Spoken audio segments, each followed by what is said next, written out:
All right. Well, right now I want to talk about job fit and what that is, and give you some personal experiences. Now this is where we start hitting a lot of the stuff that I have kind of put together. I'm the kind of person that tries to make it concise in what I'm saying and doing, and so not a lot of fluff.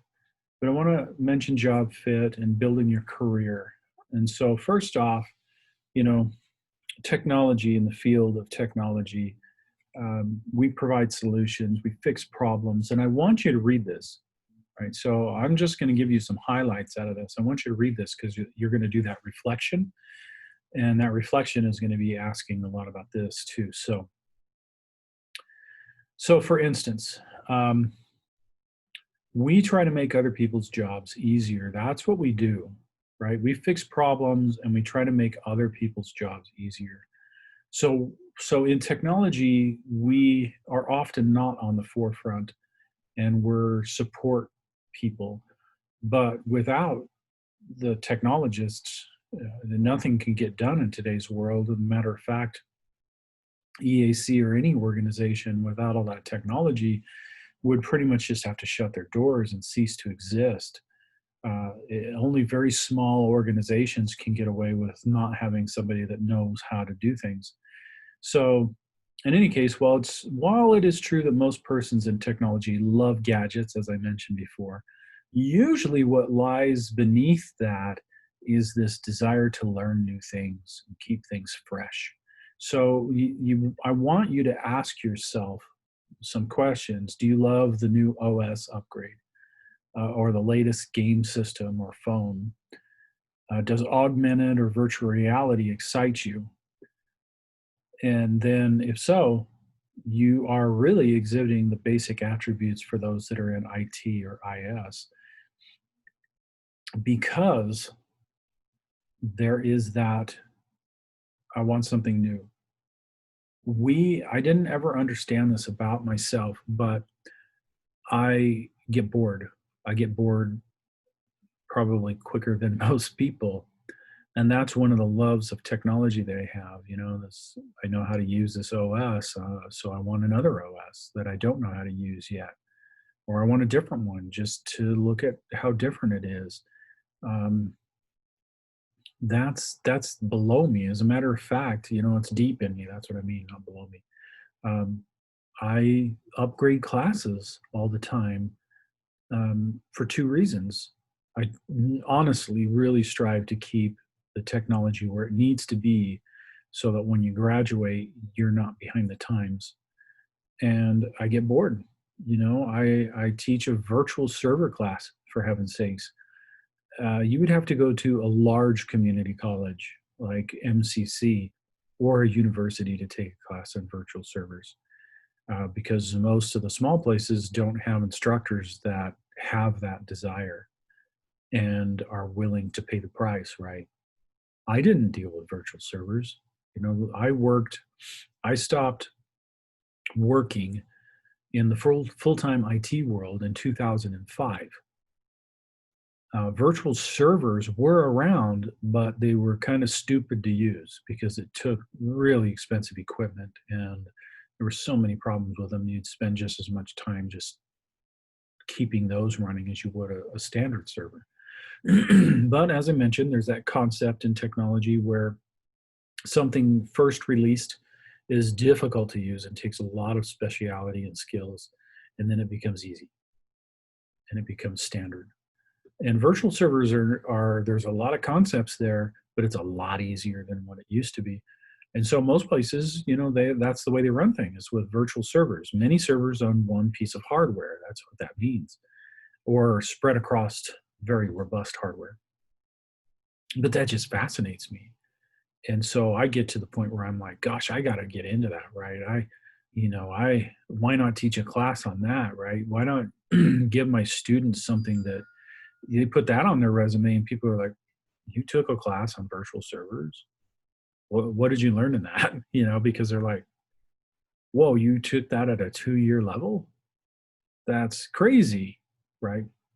And so that's just me. And I realized that about myself, and then started looking around and realized, oh, if a tech person is really a tech person and they're successful at it, they just love the change, right? After a little while, it's just stale. I got to learn something new. And they go through that process of learning, and it's like, yeah, I got that.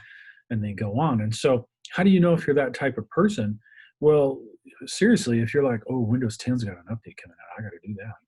Oh, the latest game system's coming out. It's going to have this feature or that feature. I got to see that. The new phone is going to have this or that on it, right? I want to deal with augmented reality or virtual reality. Those are things you have to learn. They're not just new technologies. If you get into that, you're going to have to learn something new. And so that's below inside of you that supports everything else. If you're not that way and none of this hits, and you're like, then technology is probably not for you. You may want to do something else. So to succeed in IT and IS, this is what you have to do. You must learn how to connect concepts together through study. There's always going to be these times, like if we use the virtual server example, and I give you the book on virtual servers, you have to be able to read that and try to connect it in your head to as how that is going to function or work. How is it going to piece together? And right now you're just at the beginning, and so I'm trying to give you a heads up that the more you do that, the better off you're going to be. When you're in 151 class and we go through every piece of hardware that makes a PC function or any computer function, you have to take these concepts you got rattling around up here and say, okay, so drivers that are software function the hardware, and they have specific hardware settings they're manipulating in software. You have to do stuff like that. You must be dedicated in your studies so you can gain knowledge across different areas of technology. You have to do that. You have to be dedicated and realize I cannot learn everything hands-on. I get a ton of people that they've been messing with computers, right? I was tweaking this game and I made it do this, that, or whatever. That is fantastic. But you can't learn everything hands-on. When you get into networking, so when you get into my CMP 250 class, most of networking happens in the ether. It happens, you can't see it, right? Show me that TCP packet. Let's find out what's going on there. What? You can't pull out a TCP packet and go, there it is. It's all electrons, right? It's all light photons. It's whatever it's been converted into and then reassembled, right? It's binary data. And so that's concepts. That's all conceptual stuff. And you can't learn that just by doing. If any network person, and maybe this is snobbish of me, but if anybody comes up to me and a network person and I say, wow, how did you learn your information? They said, oh, I was just hands-on. Then immediately I think, well, you know about 30% of what you need to know then to do your job, because there's only 30% that's hands-on. There's a whole nother 70% of that area that is not hands-on. It's all in your head and trying to visualize what's going on. You have to have the desire to put these concepts into practice. So whatever you're learning in networking, how does that function in reality? That's what I mean. And that's something I found out about myself. The first time I dealt with a network, I was confused out of my mind. It was really confusing. Actually, it was the third time I dealt with a network. It was very confusing to me. I just didn't know what was going on. Then later on, and so actually I tried to stay away from learning networking. And then later on, I was put in a situation where there's just so much money in networking that I was like, I need to learn networking. And I started to get into it, and I started to try to visualize the stuff in my head and try to put it into practice. And I just went crazy nuts over it. I mean, it just loved it. And so you have to have that desire to say, so in Windows, it's doing blah, blah, blah, blah, blah. Well, how does that actually exist? Where do I see it in reality? And then lastly, you have to be more concerned about getting it right than being right. That is a huge one. I need to bold it. You have to be more concerned about getting something correct and functioning and working than you have to be about being right about something. A lot of people that come into technology, they kind of have a chip on their shoulder because they're the one that knows in their family, right? When my grandma has problems with her phone, she brings it to me, and they get that high of I am right, right? I'm right. And then later on, as they go on, they're not always right.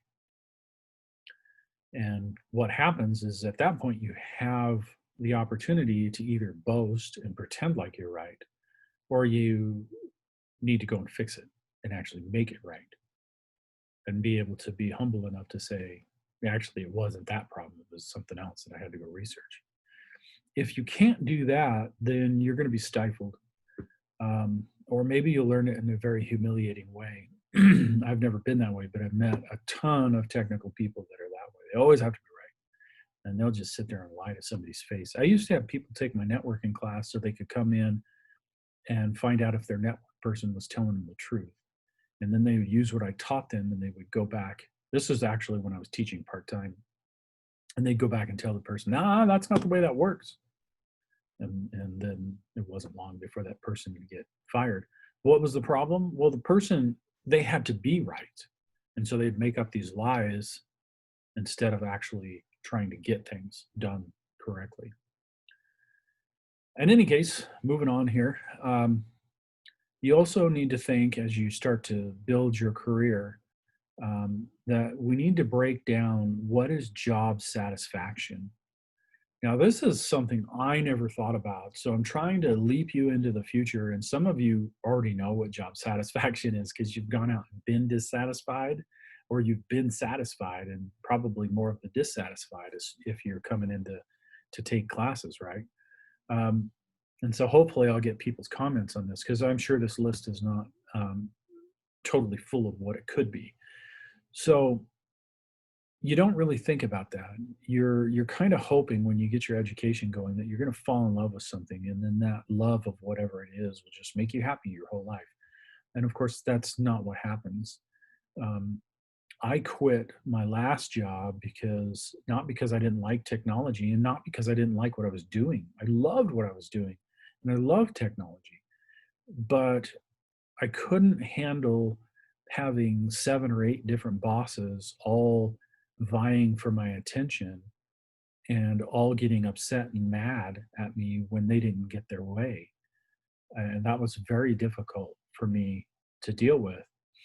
And then my job before, which is what I described below in this writing, which I'm going to just explain to you, um, you know, verbally. But again, you should read it. And the job before that, it was boy, my ideals did not match with their ideals. And I didn't know why I wasn't satisfied.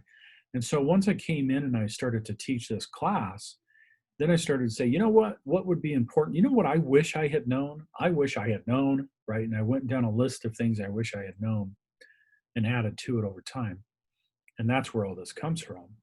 So, job satisfaction. This is what I've broken it down into how much you get along with those you work with. I had somebody that I used to work with, and she said, nobody ever quits a job because of pay. They quit because they can't stand working with the people that they work with. Now, anytime you make a blanket statement like that, it's going to be false, right? Of course, there's people that quit because of the pay. You know, you're just paying me too little and I can't do this anymore. You know, but what she was meaning is that for the most part, people will accept pay if the team that they're working with is great to work with. So every day they're going to work and they're not having to deal with the stress of jerks and idiots that are giving them a bad time all the time. And most people have been in that kind of situation, whether you worked at a pizza place or whatever, where somebody comes in and it's like the whole job atmosphere changes because the person is just a jerk and everybody can't wait for them to leave. So job satisfaction. How much can you get along with the people that you work with? The people I worked with at my first real job, that's what we'll call it, were great. My bosses, not so much, but the people I worked with were fantastic. I loved them. And I loved what I did on a daily basis. I was helping people that were the most down to earth people that you can imagine. I actually was a customer service rep for a company. I'm not going to give you too much detail. I don't want you looking them up. for a company that stores information on dairy cattle. So what would happen is back then PCs weren't very powerful, and so they'd have this personal computer, and they would enter all the data in on their personal computer on their about their dairy cows, and then that information would be fed up into the mainframe system. Now, mainframe is a big, powerful computer, and it would be packaged in a certain way, and they would modem that up to us. So dial-up modems back then, and then the data would get to the server, and all of it would get pushed together with other people's, and then it would run a process, and it would get it done in like 10 minutes. And then they would dial back in later that day and download the results. And so basically what was happening is all the calculations, all the figuring of what needed to happen would be downloaded to them. Now, you would not believe what they keep on dairy cows. But the honest truth is the more production you get from them, the more money you have, right? But they can't produce all the time. And so they had all these formulas in the background that basically would go through the process of going, okay, that cow needs to be put out and not milked until, and it would remind them all of this. They didn't have to take care of any of it, right? They didn't have to watch, well, you need to, that's why dairies used to be small and now they're huge because now you can track all that. Those people, dairymen, are just fantastic. And the team of people that I worked with that helped them were just fantastic. I mean, I got to know them so well that they're like, hey, if you're ever in, Wyoming, come visit us. And they would let you just come and stay at their house. It was fantastic. So I loved what I did. I loved what I worked with. And then how are your contributions perceived by those you work with and your boss? So do they value what you're doing, or do they not value what you're doing? Do they not see the value? Some people become very underappreciated. So they're doing a lot of stuff every single day. They're doing all this stuff, but people are like, that's nothing. That's no big deal. And that bugs people, right? That is, right here, this is a big, big factor. If you ever get into management, you need to value the contributions and let people know what you value from them. Because in a very short time, they'll be like, nobody appreciates anything I do. And unless you're paying them a junk load of money, they're going to take off. They're going to go.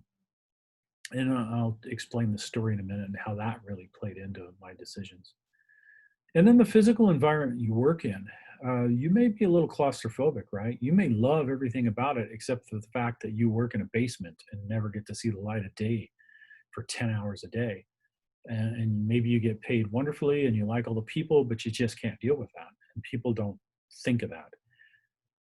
And then compensation for your service, how much you get paid for what you're doing.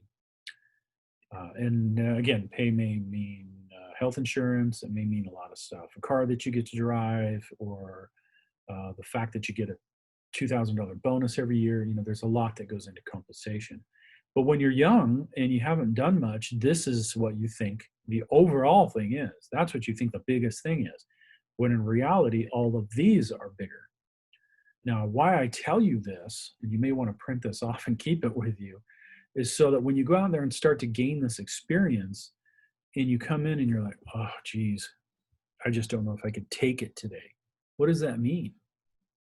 Does that mean I cannot stand the people I work with, or what I'm doing every single day just drives me nuts, or my boss doesn't appreciate? There's something below there, and you need to figure it out. Because I've known people that have worked in jobs 7 years, 10, 15 years that they've absolutely hated. And there's many bad things that come along with that. Your health is going to be terrible. Your home life is probably going to be terrible because you're going to go home and be grumpy all the time. Nobody wants to deal with you at home because you hate your job. You spend 8 to 10 hours a day doing that, right? It has this terrible effect, but they never sit down and figure out why. And if you sit down and figure out why, then either you can try to do something to help correct it. Like it may be something easy, like I need to receive more money, love everything else.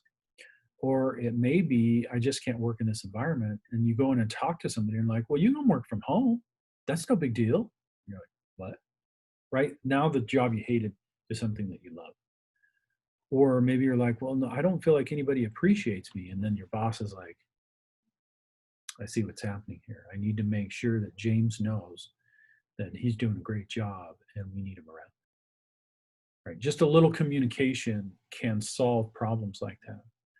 Now, in my situation, it didn't go so well, but I learned, right? So in this situation that's described here, and again, I want you to read this because there's other information in here that I'm not going to mention in talking about it, is that I was here helping these dairymen, and what the biggest problem was is that the issues that we have were super complex. Okay, so nobody was calling to say, I don't know where the on button is. When they called you, you were in it, right? When they called you, you were in up to your waist in mud, and you had to just get used to that fact that pretty much the system was working well and great. And so if they called you, something bad was up and you were going to have to deal with that. Well, you'd spend an hour on the phone, right? You'd spend all this time talking to them, working through these situations, what's going on here, what was put in there, what happened next. And then they would say, okay, well, now I've got to dial in, right? Now I got to try to dial you. And most of them did not have two phone lines. It was expensive to have one back then. And so what would happen? Okay, I got to hang up. Well, you hang up on them, and you're basically at that point just hoping that they call back and get you. But if it's a busy day, that's not going to happen. And 50% of the time, it didn't happen. And so they would call back and they'd get somebody else, and they'd be like, well, I need to talk to James or whoever, right? I could get a call for somebody else. I need to talk to them. They knew it's too complex to go through the whole thing over again with somebody. And so they would usually try to wait, but sometimes they just couldn't wait any longer. Then they'd have to describe the whole thing over again to somebody that would tell them, okay, this is where we're at. And then they would take them to the next step. Tons of wasted time, tons of customer dissatisfaction, frustration for us as the people that are helping them. It was awful. So what I did was told them, hey, why don't we keep a database of this stuff? We'll put it on this shared location, and then we can track the customers that call in. And then that way, if I don't get the same person, right, they call in and get somebody else, then they could just look it up, and they'd look up that person's name, and there's all the different problems they called in for. And I said we should build this database. And they were like, well, how much would that cost? And I was like, well, it's going to be like $150 for this particular product to do. Back then, they didn't have anything that did this. I need to point that out. So now they have tons of products that do this. And they were pretty much like, no, I don't think so. I don't think that's what we need to do. Okay, well, we went on, a month or two more, and it was just more of the same, right? And you want to satisfy the customer, and you want them to be happy and not hate the company and think about switching to another product. And we're passing this information on to the boss, but they don't seem to care. So I actually find a way to get a database for free.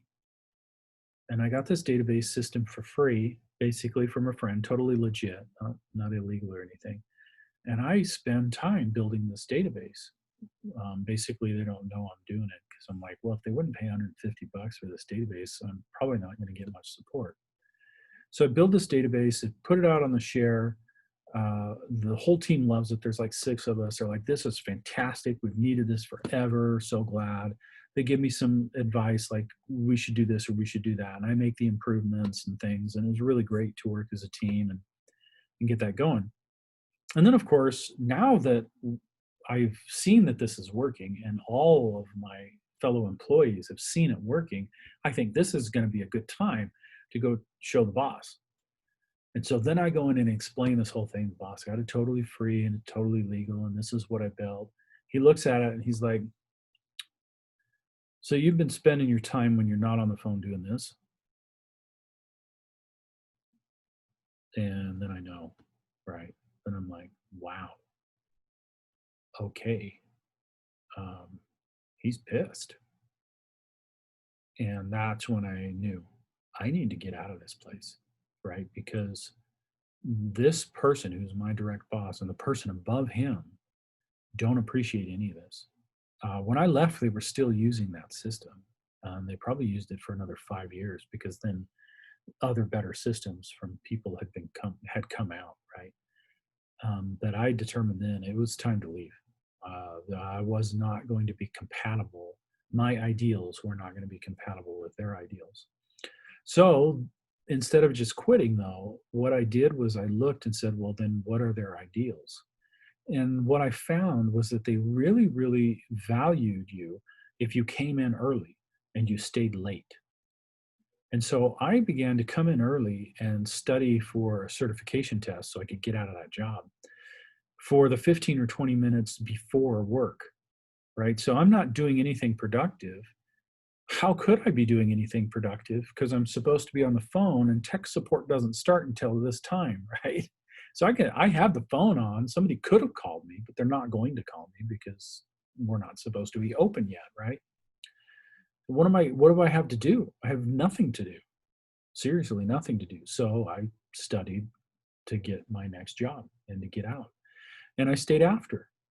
And guess what I did then? Studied for my next job. But I got 3 awards after that. Within a 10-month period, I got 3 awards. I got gift certificates to go eat at fancy restaurants because, wow, look at the hard work that he's doing. He's there before anybody else, and he doesn't leave until everybody else is gone. Such a great worker. So fantastic. But yet they didn't value something that truly helped the customer. And so basically, a while after that, right, that's when I left. And when I left that place, I was approached by so many people who were like, "Oh, you're so wow, you're getting out of here. I wish I could get out of here." You know, that's that's what people were saying to me. I was like, "Wow, a lot of people don't like this place." Um, so what I am telling you, and what I'm trying to describe to you, is that these are the factors of job satisfaction, and that as you go out and start working and you find yourself dissatisfied with the job, take a look at what it is. Because for me, in learning that at that particular time, that they wouldn't spend $150, and that once it was done, they were pissed that I even spent the time doing it. Uh, I had to sit down and think about what's going on here. Am I going to be satisfied working for these people for the next 10 years or 20 years? Heck no, I'm not. What am I going to do? And so, for example, you should ask yourself, do I enjoy what I do each day more than the people I work with? See, so what I'm having you do is do opposing things to help you analyze what's happening to you. Do I enjoy my work or do I enjoy the people I work with more? Right? So for me here at EAC, I have an awesome team that surrounds me, but I enjoy what I do more each day than I do the people I work with. And again, I'm not saying that those are bad people. They're not. They're awesome people, and I love working with them. But I love teaching and being around students and helping them succeed and truly giving them something that is going to help them in their life to make them successful more than anything. Do you like your work environment? So do you like my work environment more than I like my pay and benefits? I have a wonderful office, fantastic office. But I can tell you, you can take this office away and pay me more, and I'll be happier. Right? This office is nice. It's great, and I have people come into this office like, "Wow, you have a nice office." I don't care. You could put me in a room with no windows and give me $10,000 more a year. I'll do that. Right? Do I like my pay more than how the organization sees me?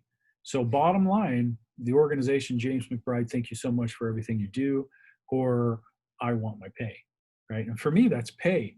But when you compare these things to each other, and you can flip them around and compare them all sorts of ways, it'll reveal what your values are more than anything else. Some people are driven by pay, and they don't care if they're eating slop every single day from a trough. Pay is the most important thing, and that's fine. There's nothing wrong with that. Or people will sacrifice $20,000 worth of pay just to not have to deal with the idiots that they have to deal with now, right? So if you know this before, right, you're young and you're going to go into a job, that first job, and you're like, I really like this, but I really, okay, what do you really hate? What do you really like? Because in tech fields, right, you can go anywhere. You can go from job to job to job, and you can find that perfect job, and you will find that perfect job if you don't settle. And the only reason you would settle is if you don't understand yourself, right? Because there's no right or wrong answer to this. It's just what you value more than the others. So you're in control of your career path. You decide when to go or stay. You decide to change is good or bad. You decide when education or re-education is needed. You do all that, and you shouldn't feel like somehow you're trapped. That is the end of this little presentation, and we'll see you in the next one.